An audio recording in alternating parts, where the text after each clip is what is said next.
இப்போ 10th 11th 12th supplementary எக்ஸாமுக்கு apply செய்யாதவங்க, அதே மாதிரி மார்ச்சில் நடந்த 10th 11th 12th எக்ஸாமுக்கு அப்ளை செய்யாதவங்க, சில பேர் ரொம்ப நாளைக்கு முன்னாடி 10th 11th 12th படித்து அரியர் உள்ளவங்க இருப்பீங்க. அவங்க இது வரைக்கும் அப்ளை பண்ணாமல் இருப்பீங்க.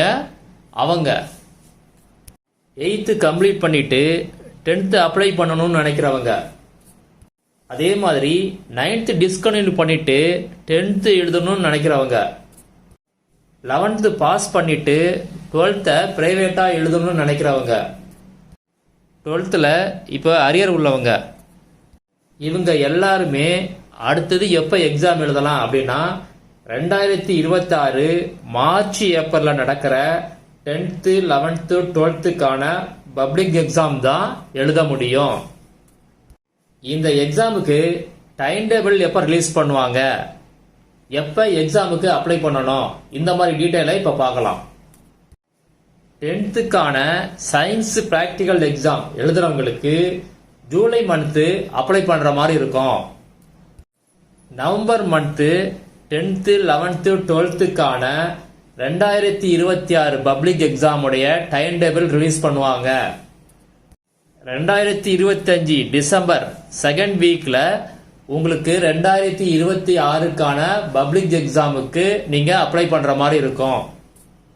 இந்த அப்ளை பண்ணுற டைம் 1 வீக் தான் கொடுப்பாங்க. அதுக்குள்ளே நீங்கள் அப்ளை பண்ணுற மாதிரி இருக்கும். இப்போ சொன்ன டேட்டு எல்லாமே ஒரு ரஃபாக சொல்லியிருக்கேன். ஏன்னா ஆல்ரெடி இப்படி தான் பண்ணுவாங்க. இதில் எப்போ வேணாலும் சேஞ்சஸ் வரலாம். இதை பற்றியான எல்லா வீடியோவும் கண்டிப்பாக நான் அப்டேட் பண்ணுறேன். நீங்கள் மிஸ் பண்ணாமல் பாருங்கள். யாருக்காவது ஒரு வேளை கைடன்ஸ் வேணும், அதாவது இன்னையிலிருந்து நீங்கள் அந்த பப்ளிக் எக்ஸாம் 2026 பப்ளிக் எக்ஸாமை எழுதி மார்க் ஷீட் வாங்குற வரைக்கும் உங்களுக்கு கைடன்ஸ் தேவைப்பட்டுச்சு அப்படின்னா ஸ்க்ரீனில் தெரியுற என் வாட்ஸ்அப் நம்பர், பர்சனல் வாட்ஸ்அப் நம்பருக்கு வாங்க, ஜாயின் பண்ணிக்கலாம்.